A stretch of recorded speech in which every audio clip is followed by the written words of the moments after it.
मित्रों, जय श्री राम, जय शंकर की। आज हम आपको लिए चलते हैं उत्तराखंड के एक ऐसे पावन धाम की ओर जिसकी कथा भगवान श्री रामचंद्र जी के पूर्वज राजा ऋतुपर्ण से जुड़ी हुई है।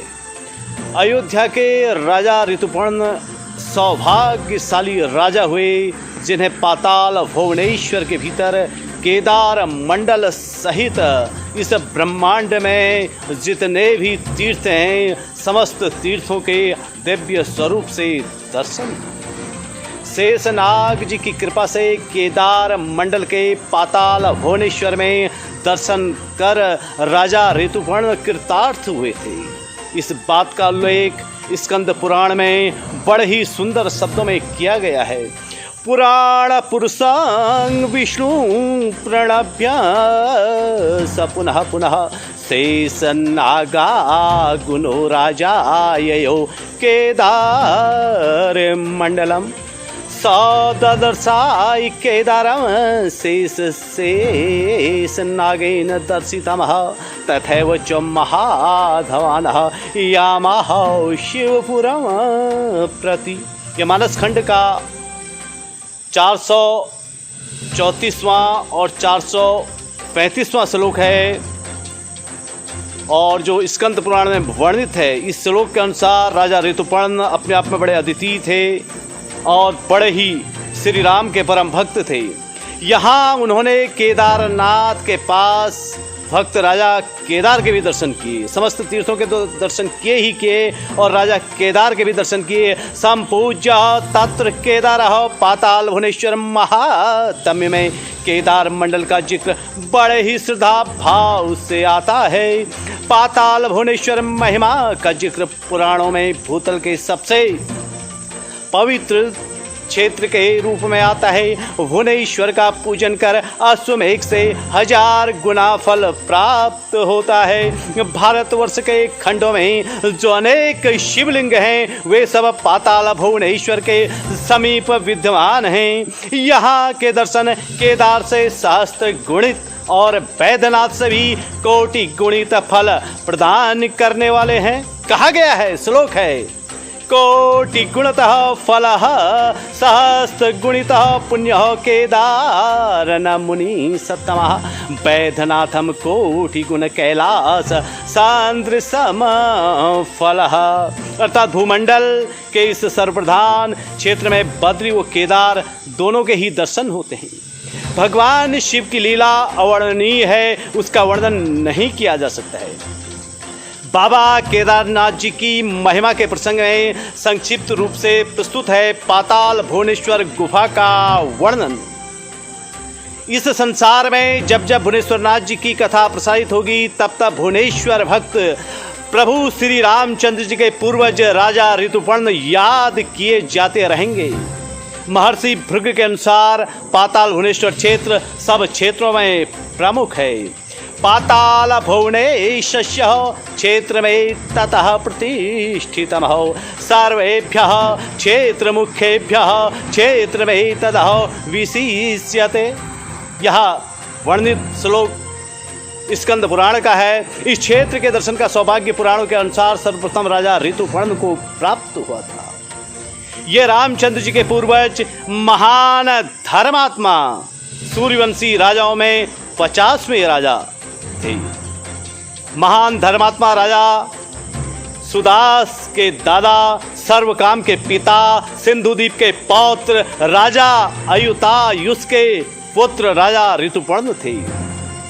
इनका चरित्र सुनने वो पढ़ने वाला व्यक्ति ऐसे लोक में कीर्ति पाकर शिवलोक को प्राप्त करता है। कलयुग में तो इसका श्रवण समस्त पापों से छुटकारा दिलाने वाला है। स्वयं महर्षि व्यासी कहते हैं, ऋतुपर्णश्च राजर्षि कीर्तनमः कलिये नाश नमः। पाताल भुवनेश्वर की कथा के सार में कहा जाता है, भगवान श्री भुवनेश्वर की पूर्ण श्रद्धा भाव से पूजा आराधना करने से बड़े बड़े ऋषि, त्यागी, तपस्वी, यक्ष, गंधर्व तथा देवतागण तो धन्य हुए ही थे। अनेकानेक राजा महात्मा भी भुवनेश्वर की कृपा से मुक्ति धाम के अधिकारी बन गए। पौराणिक ग्रंथों में उक्त सभी के त्याग, तप, भक्ति तथा मुक्ति के अनेक प्रसंग आते हैं। ऐसा ही एक प्रसंग महाराजा नल को लेकर आता है। कथा प्रसंग के ही अनुसार राजस्थान स्थित पुष्कर नरेश नल चौपड़ खेलने के अत्यधिक शौकीन थे। वह अयोध्या नरेश तथा भगवान श्री रामचंद्र जी के पूर्वज ऋतुपर्ण जी के साथ अक्सर चौपड़ खेला करते थे। दोनों के बीच गहरे आत्मीय संबंध थे। व्यक्तिगत समस्याओं के साथ साथ राजकाज के मामलों में भी दोनों परस्पर विचार मंथन कर एक दूसरे का सहयोग किया करते थे। कहा जाता है कि एक बार राजा नल ने अपने राज्य में चौपड़ के खेल का विशाल आयोजन करवाया, जिसमें देश भर के बड़े बड़े राजाओं ने हिस्सा लिया, परंतु अपने राज्य के कार्यों में व्यस्तता के कारण राजा ऋतुपर्ण इस आयोजन में भाग नहीं ले सके। चौपड़ के इस खेल में राजा नल अपनी अकूत धन संपत्ति के पश्चात सारा राजपाट भी हार गए। इतना ही नहीं, अंत में वह अपनी प्रिय पत्नी रानी दमयंतवती तक को हार गए। अपनी इस शर्मनाक हार से राजा नल को अत्यधिक आत्मग्लानि हुई। हर तरफ से वह घोर विपदाओं से घिर गए। पत्नी, धन, वैभव, ऐश्वर्य, राजपाट सब कुछ गंवाने के बाद वह एकदम अकेले हो गए। मरता क्या नहीं करता। आत्मग्लानि से पीड़ित, दुखी तथा असहाय होकर अंततः उन्होंने अपने मित्र राजा ऋतुपर्ण के पास जाने का मन बनाया। फिर क्या था, वह महाराज ऋतुपर्ण के पास पहुंचे और अपनी व्यथा का वृतांत तो सुनाते हुए निवेदन किया, हे राजन, मुझे हिमालय के सघन घोर वनों में ले चलिए, जहां मुझे आत्मिक शांति प्राप्त हो सके। ऐसे घनघोर वन में छोड़ आइए जहां रानी दमयंतवती भी मुझे ढूंढ न सके और मैं अपने पापों का प्रायश्चित कर सकूं। इसके बाद राजा ऋतुपर्ण राजा नल को रथ में बैठा कर हिमालय की ओर चल पड़े। कहा जाता है कि चलते चलते जब वे दारुकावन क्षेत्र में पहुंचे तो हरी दोपहरी में उन्हें एक अलौकिक हिरन दिखाई दिया। उन्होंने सैनिकों को हिरन घेरने का आदेश देते हुए कहा कि जिसकी ओर से भी हिरन भाग निकलेगा उसे मृत्यु दंड दिया जाएगा। संयोगवश हिरन राजा की ओर से ही भाग निकला। लाचार राजा ने सैनिकों के साथ हिरन का पीछा किया। रात्रि होने को आ गई, हिरन को नहीं ढूंढ सके। अंत में थक हार कर राजा ऋतुपर्ण वापस आ गए और सो गए। स्वप्न में वही हिरन अद्भुत आभा के साथ प्रकट हुआ और बोला, हे राजन, मेरा पीछा करना छोड़ दो, मैं कोई मामूली हिरन नहीं हूँ। एकाएक राजा चेतन हो गए और बोले, आप जो भी हैं मुझे दर्शन देकर कृतार्थ करें। मैं सूर्यवंशी नरेश हूँ, अन्यथा मैं अपने प्राण त्याग दूंगा। तब उनके कानों में दिव्य स्वर गूंजे, हे राजन, यदि आप मुझ तक पहुँचना चाहते हैं तो सर्वप्रथम इस क्षेत्र के रक्षक क्षेत्रपाल की आराधना करो, वही मुझ तक आपको पहुँचा सकते हैं। प्रातःकाल होते ही राजा ऋतुपर्ण ने सैनिकों को वापस भेज दिया और राजा नल के साथ क्षेत्रपाल की आराधना आरंभ कर दी। 6 माह की घोर तपस्या के बाद क्षेत्रपाल प्रकट हुए और उन्होंने प्रसन्न होकर बोले, इस घनघोर वन में एक अलौकिक गुफा है जहां भगवान शिव 33 कोटि देवी देवताओं सहित विराजमान हैं। स्वयं शेषनाग वहां के रक्षक हैं। हे राजन, जिस अद्भुत हिरण को आपने देखा वह स्वयं साक्षात भगवान शंकर ही थे। मैं आप दोनों को शेषनाग तक पहुंचा देता हूं। वह मनुष्य देहधारी को गुफा में प्रवेश नहीं करने देते हैं। आपको सर्वप्रथम वहां विनयपूर्वक शेषनाग जी की आराधना कर उनसे अनुमति लेनी होगी।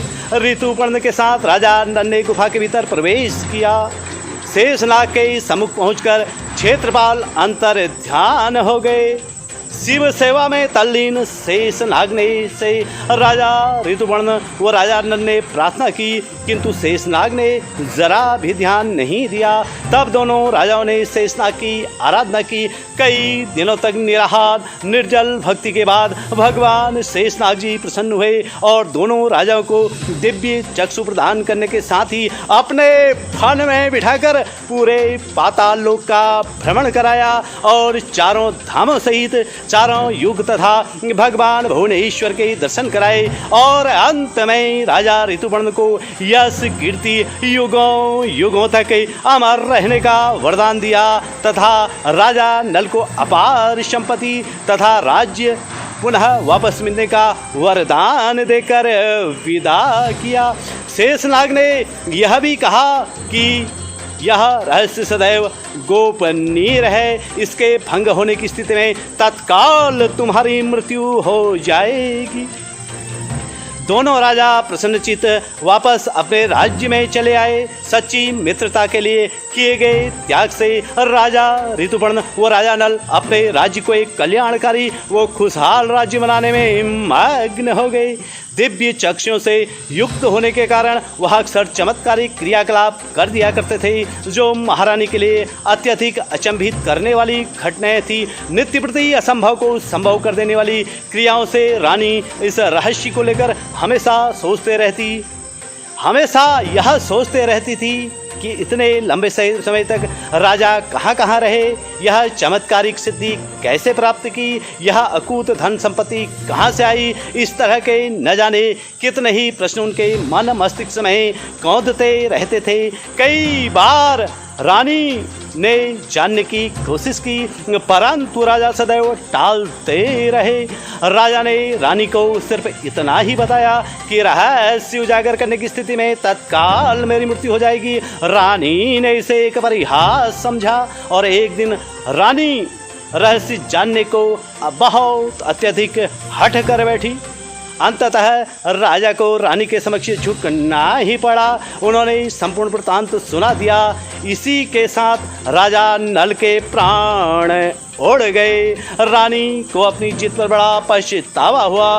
राजा की अंतिम क्रियादि कर्म के पश्चात वह अपने पुत्र आशुतोष के साथ इस स्थान की खोज पर निकल पड़ी। महीनों की खोज के बाद आखिर रानी दमयंतीवती श्री पाताल भुवनेश्वर की इस अलौकिक गुफा में पहुंची। देवदार के घने वन में कटीली झाड़ियों के इसे घिरे इस गुफा के भीतर रानी किसी तरह प्रवेश कर गई और यहाँ की दिव्य आभा से आनंदित हो उठी। पाताल के दुर्गम व दुर्जयी मार्ग होने से रानी यहाँ अधिक समय तक नहीं ठहर सकी और भगवान भुवनेश्वर को कोटि कोटि नमन कर राजधानी वापस लौट आई। रानी ने सारा वृत्तांत वेद व्यास जी को सुनाया जिसका वर्णन उन्होंने पुराणों में किया। यद्यपि पौराणिक काल के बाद दीर्घ काल तक यह स्थान गोपनीय रहा। पुराणों के गहन अध्ययन के पश्चात आदि जगत गुरु श्री शंकराचार्य जी ने इस गुफा को खोजा और यहाँ विद्यमान शिव शक्ति को तांबे से ढककर उसे किलित किया। कालांतर में चंद राजवंश के राजा लक्ष्मी चंद ने इस गुफा की महिमा गान कर आम लोगों में इसे प्रतिष्ठा दिलाई। शंकराचार्य द्वारा बनाई गई एक ठोस व्यवस्था के अनुरूप इस पवित्र गुफा में पूजन हवन यज्ञ आदि धार्मिक अनुष्ठान होने लगे तथा आध्यात्म पथ के अनुरागी यहाँ भुवनेश्वर के दर्शन कर स्वयं का जीवन सार्थक करते आए हैं। यह पुनीत परंपरा आज भी चल रही है। कहा जाता है कि आदि शक्ति भगवती काली तथा देवाधिदेव महादेव की प्रेरणा व कृपा से ही श्री भुवनेश्वर के दर्शन का सौभाग्य मनुष्य को प्राप्त होता है। पाताल भुवनेश्वर की इस गुफा में राजा ऋतुपर्ण ने केदारनाथ जी सहित अनेक देवी देवताओं के दर्शन किए। यह पावन पवित्र गुफा जनपद पिथौरागढ़ के गंगोली हाट तहसील से कुछ ही दूरी पर पाताल भुवनेश्वर गांव में स्थित है जो अपने आप में अद्वितीय है, अलौकिक है। इस गुफा के शेष भाग के रहस्यों को हम अगले सारांश में प्रस्तुत करेंगे। बोलिए पाताल भुवनेश्वर महाराज